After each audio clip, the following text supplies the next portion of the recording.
Hello tout le monde, bienvenue dans une nouvelle vidéo. Comment allez-vous? J'espère que vous allez tous bien, que vous êtes tous en forme. Et donc aujourd'hui les amis, on va parler de l'Inter. On va parler de l'Inter. Je voudrais parler quand même par rapport au match qui va venir, hein, déjà pour commencer contre Sampdoria. Et aussi par rapport à ce soi-disant scandale, hein, si on peut l'appeler comme ça peut-être. Scandale ou pas scandale, je sais pas comment l'appeler les gars, je sais pas comment l'appeler. Euh, personnellement, moi personnellement, voilà, attendez, personnellement je trouve rien de spécial, rien d'exagéré, on va dire pratiquement comme ça. Mais on va dire, il y a eu beaucoup de rumeurs, beaucoup de rumeurs. Et donc j'ai décidé un peu d'en parler. Bon, j'ai un peu dit la mienne aussi dans la vidéo précédente où j'avais parlé justement sur ce sujet. Mais j'ai comme l'impression que beaucoup de gens l'ont peut-être mal pris ou peut-être... je sais pas, c'est un peu chelou. De quoi je suis en train de parler? Je suis en train de parler de ça, ce qu'en fait Spalletti a dit. Comme moi je vous ai dit déjà dans l'autre vidéo que je trouve juste qu'il a dit, je trouve juste il a bel et bien raison de ça ce qu'il a dit. Maintenant beaucoup de personnes et beaucoup d'autres youtubeurs italiens ils ont contesté, on va dire, ils ont dit voilà c'était inapproprié, il fallait pas le dire, pourquoi est-ce que tu dis ça? Donc j'ai vu même un youtubeur qui s'est même fâché avec Spalletti en disant pourquoi tu dis ça, c'est ta faute aussi, nanana, nanana. Donc je ne vois pas trop clair dans cette histoire, tu vois. Pourquoi maintenant s'énerver avec Spalletti quand on sait tous qu'il a raison? Parce qu'il n'a rien dit de grave. Parce que de un, il a dit que Icardi n'est pas l'attaquant que tout le monde s'attend. C'est pas l'attaquant qui va te dribbler 2-3 personnes et qui tirera tout seul. C'est l'attaquant seulement pour les 16 mètres. Donc quand la balle il lui arrivera et si la balle lui arrive bien de comme il faut, donc il te la met dedans. Donc c'est un très bon attaquant, mais c'est pas un attaquant on va dire complet. Et donc déjà de 1 il a raison. De 2 il a parlé de la qualité. Manque de qualité dans cette équipe. Si on regarde maintenant le Naples, la Rome et la Juve, manque de qualité d'un côté, oui il a raison, parce que de la Rome de toute façon, de la Juve de toute façon, et du Naples de toute façon, qu'on manque de qualité. Maintenant il y a eu un youtubeur qui l'a dit ah ouais mais pourquoi contre Fiorentina, enfin par rapport à Fiorentina, Genova, Udinese, est-ce que là aussi on manque de qualité? Je ne vois pas. Moi personnellement, et Sassuolo il a dit là on manque pas de qualité, est-ce que vous croyez que là aussi on manque de qualité par rapport à ces équipes là? J'ai trouvé un peu inapproprié justement ça, de d'avoir mis dans le même assiette aussi les autres équipes, parce que si tu manques de qualité, tu manques de qualité aussi contre toutes les autres équipes. Donc oui, tu manques de qualité contre Sassuolo, oui, tu manques de qualité aussi contre Fiorentina. Et il a voulu un peu égaliser, on va dire, ou un peu mettre dans le même assiette Fiorentina, Sassuolo avec Inter, tu vois. Pourquoi un Sassuolo ne peut pas avoir une qualité dans le jeu? Parce que c'est l'Inter. Donc j'ai pas trouvé logique quelques pensées de certaines personnes, tu vois. Donc c'est pour ça que j'ai voulu faire une vidéo pour intervenir pratiquement. Parce que je trouve qu'il y a beaucoup de personnes qui le prennent le truc un peu trop sérieux, tu vois. Moi je dis que Spalletti a bel et bien raison d'avoir dit ça. Et c'est aussi à la société maintenant de se réveiller, tu vois. Parce que il y a un truc par exemple, l'Inter a fait 110 ans, il a fêté ses 110 ans de création de l'Inter, et la présidentielle n'était pas là, donc Saning n'était pas là, Toir n'était pas là, donc ça me fait poser quand même des questions, mais moi ça c'est à mon avis des trucs que je pense que pour eux c'est pas une comment dire, c'est pas une une obligation de venir ici, enfin ici, d'aller à Milan, d'aller voir comment est-ce que l'équipe se déroule, etc., etc. Moi je pense que plus Sunning, Toir, etc.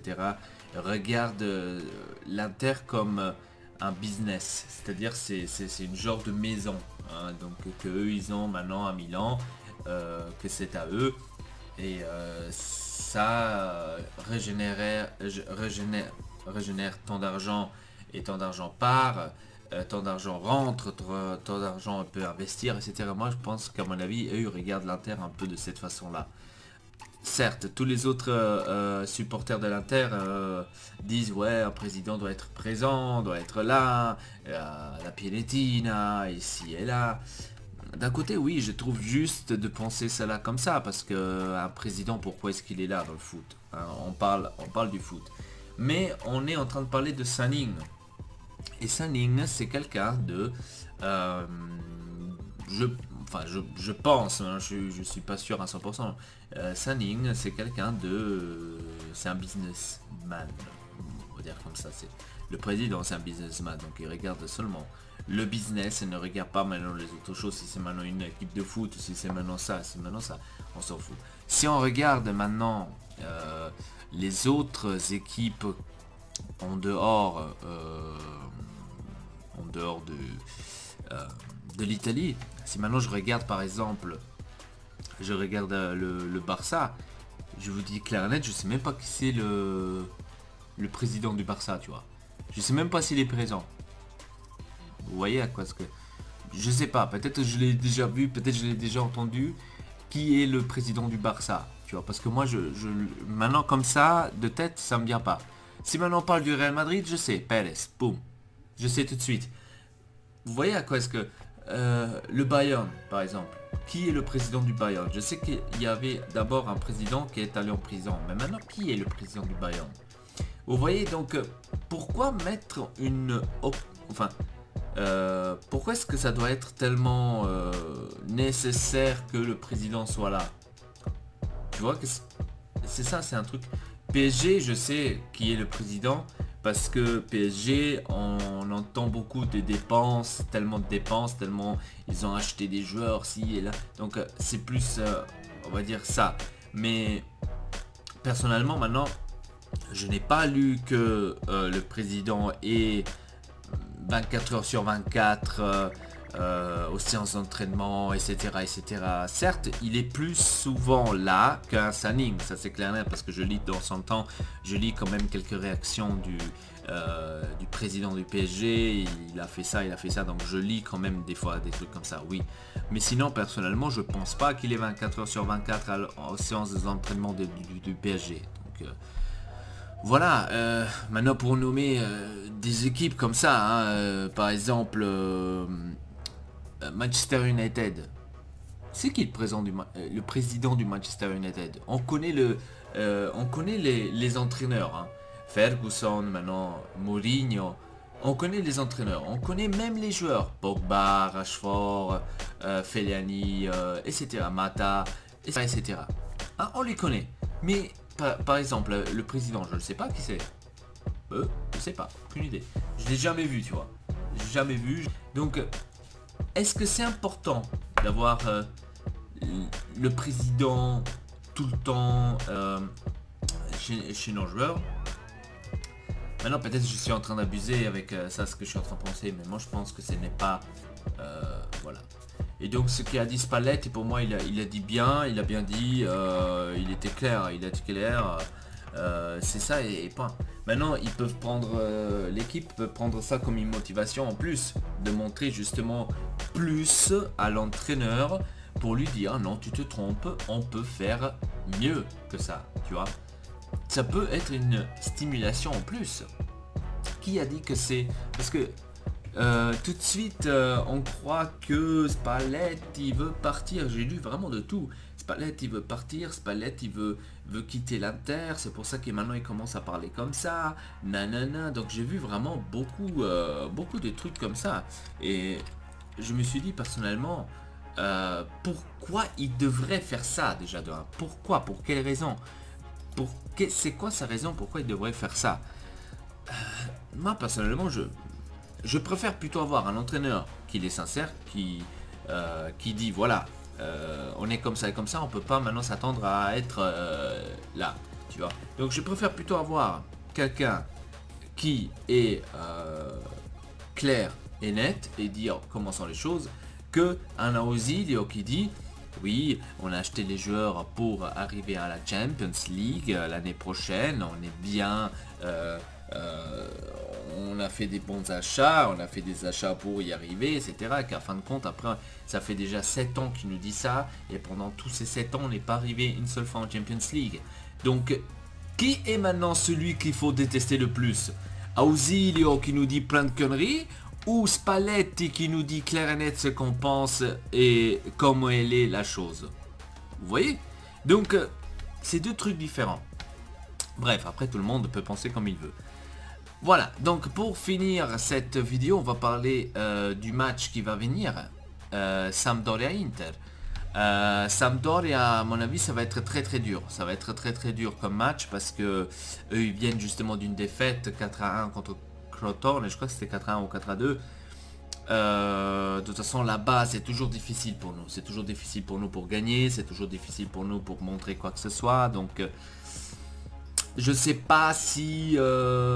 moi, ce que je souhaite, en tous les cas, à Sampdoria, ce que je souhaite, c'est de voir la même motivation qu'on a eu contre Naples, la même motivation et la même envie qu'on a eu contre Naples. Parce que si les joueurs n'ont pas cela, certes que contre Sampdoria, on va vraiment avoir beaucoup de mal.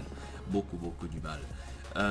Une autre chose que j'ai pas compris aussi de Spalletti, pourquoi il ne change pas Perisic. Perisic, l'un des plus mauvais depuis ces 3 mois.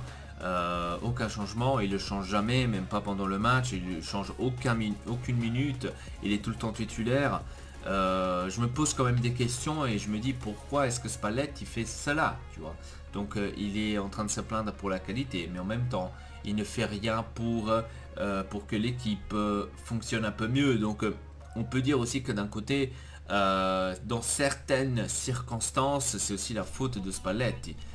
Et donc il faut voir comment, parce que moi personnellement Perisic, je l'aurais pas mis pendant un moment. Je disais ça aussi avant dans les autres vidéos et personnellement je la pense toujours comme ça, que Perisic pour moi on doit le remplacer. Candreva doit jouer à la place de Rafinha au milieu derrière l'attaquant, parce qu'on l'a vu pendant 20 minutes je crois contre Bologna qu'il a très bien joué, il a fait un très beau match. Je comprends pas pourquoi Spalletti n'a pas vu cela et ne reconnaît pas que Candreva joue beaucoup mieux central que latéraux, parce qu'en ce moment latéraux, Candreva ne fait aucun centre, n'aide pas l'équipe pratiquement, et donc je préfère plutôt avoir quelqu'un qui m'aide plus, qui aide plus l'équipe donc au milieu dans ce cas là, parce que Candreva joue beaucoup mieux au milieu. Du côté j'aurais mis Rafinha, du côté de Perisic j'aurais mis Rafinha, parce que Rafinha peut très bien jouer les 3 rôles, donc il peut jouer au milieu, il peut jouer latéraux. J'aurais mis Rafinha latéraux à la place de Perisic, je l'aurais mis sur le banc. Et du côté où normalement il y a Candreva, j'aurais mis Caramo, parce qu'on voit que Caramo montre beaucoup plus de envie que Candreva et Perisic. Mais la chose que je n'ai toujours pas compris, pourquoi mettre Caramo 5 minutes à la fin, ça c'est un truc que j'ai pas compris. Donc vous voyez, moi j'aurais changé cela contre la Sampdoria, j'aurais mis au milieu Candreva, côté gauche j'aurais mis Rafinha au lieu de Perisic, côté droite j'aurais mis Caramo. Ensuite, au milieu de terrain, j'aurais tenté à nouveau de mettre Brozovic, mais Brozovic, vous le savez, il nous fait un match de Dieu et 10 matchs qui suivent, il va plus les jouer comme il devrait les jouer. Donc là aussi, je suis un peu inconfiant. Donc je dirais que je mettrais au milieu Candreva avec Bocavalero et Vecino, comme on avait toujours. Et ensuite, à la deuxième mi-temps, j'aurais mis Brozovic ou Gagliardini, parce que Gagliardini aussi il s'est un peu amélioré, il n'a pas joué top contre le Naples certes, mais il s'est beaucoup amélioré des dernières fois, beaucoup, parce que la dernière fois putain c'était vraiment à chier, on pouvait pas le voir. Et donc moi j'aurais joué comme ça. Bon, la défense je l'aurais pas changé comme elle était, Ambrosio, Miranda, Skriniar, et de l'autre côté j'aurais mis soit j'aurais quand même il faut donner un peu de chance aussi à Dalbert, parce que je vois que Dalbert n'a pas assez de... tu vois. Mais bon, on a un super Cancelo, et Cancelo, on peut pas le changer, tu vois. Donc Cancelo, pour moi, c'est le titulaire qui doit rester. Il m'a beaucoup impressionné donc contre Naples.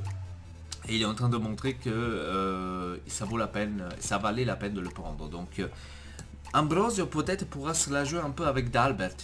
Peut-être, hein, moi je l'aurais fait comme ça. Maintenant ça reste à voir les gars, parce que D'Albert il est pas là depuis. Il est pas là pendant. Enfin comment dire. Il est pas maintenant à l'Inter depuis 10 ans. Il est là, ça fait peut-être quelques mois, 8 mois, 9 mois. Donc il faut à mon avis attendre un tout petit peu pour voir si va s'ambienter ou pas, parce que Cancelo c'était la même chose. Et voilà, donc on verra tout simplement. Moi j'aurais donné un peu plus de chance à D'Albert, parce que beaucoup d'interistes l'ont déjà crucifié, tu vois. Donc D'Albert de la merde, hop, dégage. On a vu, d'ailleurs j'ai vu Banega, comme par hasard Banega, c'est celui qui construit le plus à Séville, c'est celui qui fait plus de passes décisives, etc., etc. Et je me pose la question, est-ce que c'est maintenant la Serie A qui est tellement difficile que les joueurs n'arrivent pas à s'exprimer, ou c'est vraiment l'Inter qui ne motive pas assez les joueurs? Parce que moi je suis clair et net, hein. J'ai remarqué ça plusieurs fois. Si un Brozovic va partir au Manchester United, à mon avis ça va être le nouveau Pogba, tu vois. Je suis peut-être en train d'abuser, mais ça peut arriver. Et que chez nous il est en train de chier, quoi, tu vois. Donc chez nous il fout rien. Gagliardini pareil. Donc soit c'est à cause de l'Inter qu'il y a quelque chose dans les vestiaires, soit c'est eux qui se motivent pas, que c'est la Serie A, je sais pas, aucune idée. Dans tous les cas je me pose quand même la question, hein. En attaque j'aurais laissé Icardi, bien sûr contre Sampdoria, parce que Icardi... Il s'est bien montré Icardi contre Naples. Il faut dire qu'il revient d'une blessure aussi, hein. Mais il s'est montré... il a fait justement ça ce qu'on demande en fait. Reculer, récupérer le ballon, essayer de construire, essayer d'avancer, de donner une opportunité à l'équipe d'avancer et de lui passer peut-être le ballon pour que lui marque. Ça c'est un Icardi que je voudrais bien voir. Et j'espère qu'on reverra contre Sampdoria. Voilà. Eder, je l'aurais mis à la deuxième mi-temps, avec un peu plus de motivation aussi, parce que lui aussi il a raté quand même 3 balles, etc. Donc Eder, il a fait un match nul, très très nul. Donc je crois que c'est lui et Pell, si c'était les deux pires contre le Naples. C'était les deux pires. Voilà, donc ça peut arriver à Eder, ça peut arriver à Pell, si je comprends pas, parce que ça fait déjà plus que 3 mois, si là l'entraîneur n'arrive pas à le capter, que le mec il est toujours à chier, alors je suis désolé, c'est toi qui étais aveugle, tu le fais exprès, donc l'un des deux. Voilà, donc en tous les cas, moi j'aurais joué comme ça, et j'espère une victoire, hein, pas la peine de vous le dire, hein, cette fois-ci j'espère vraiment une victoire, parce que là il faut que les victoires ils s'enchaînent, hein. Parce que là on aura des matchs très très difficiles. On aura Sampdoria, on aura Torino, que ça va être difficile, on aura la Lazio, on aura encore le derby à jouer, donc on aura encore la Juve, j'avais complètement oublié, on a encore la Juve. Ça va être difficile maintenant, ces prochains mois et prochaines journées. On a de la chance que la Rome est passée à la Champions League. Parce que comme ça elle pourra et devra jouer plus. On espère que aujourd'hui, donc je suis en train de tourner cette vidéo aujourd'hui dès jeudi, je sais pas quand est-ce que je vais la mettre en ligne, peut-être je vais la mettre en ligne aujourd'hui, peut-être pas, peut-être demain, on sait pas. Donc aujourd'hui on est jeudi, on espère que la Lazio va passer, donc on verra, parce qu'on est toujours là, tu vois. Donc j'arrive pas à comprendre le pessimisme de certains supporters, parce qu'on est toujours là. On est toujours là. C'est pas qu'on s'est éloigné de 10 points maintenant de la 4ème place que c'est impossible. On est toujours là. Donc, tant qu'on est toujours là, tant qu'on peut toujours réussir à être 4ème, moi je suis positive et j'y crois en cette équipe et je crois à Spalletti. Si on arrive en mai et que je vois que ce n'est plus possible d'y arriver à la 4ème place, parce que quand même, j'insiste, je répète, notre but c'est d'arriver 4ème place. Si je vois que là on va commencer un peu à discuter, un peu critiquer la chose, la donne, comment est-ce que ça s'est arrivé. Jusqu'à maintenant, moi je reste confiant, on est toujours en route pour arriver à la Champions League. Il faut se regarder derrière, il faut commencer à se regarder derrière. Milan commence à coller, etc. On verra comment ça va se passer. Bref, en tous les cas, dites-moi dans les commentaires comment est-ce que vous trouvez ces situations de l'Inter, comment est-ce que vous croyez qu'ils vont jouer contre Sampdoria. Et avec ça, je vous dis à très bientôt pour une nouvelle vidéo. Forza Inter, toujours. Et avec ça, très bientôt. Peace. Et avec ça, très bientôt. Peace.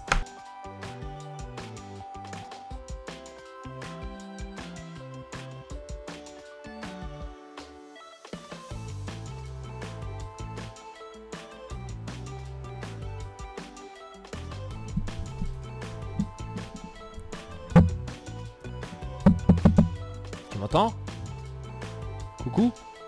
Non, en fait, c'est pour te dire, abonne-toi à la chaîne, c'est gratuitement, et laisse un like, ça me ferait plaisir, parce que si tu laisses pas un like et tu t'abonnes pas à la chaîne, tu pourras plus suivre les meilleures vidéos du monde. Or t'excède pas, c'est bon pour toi. Putain, je viens de rimer.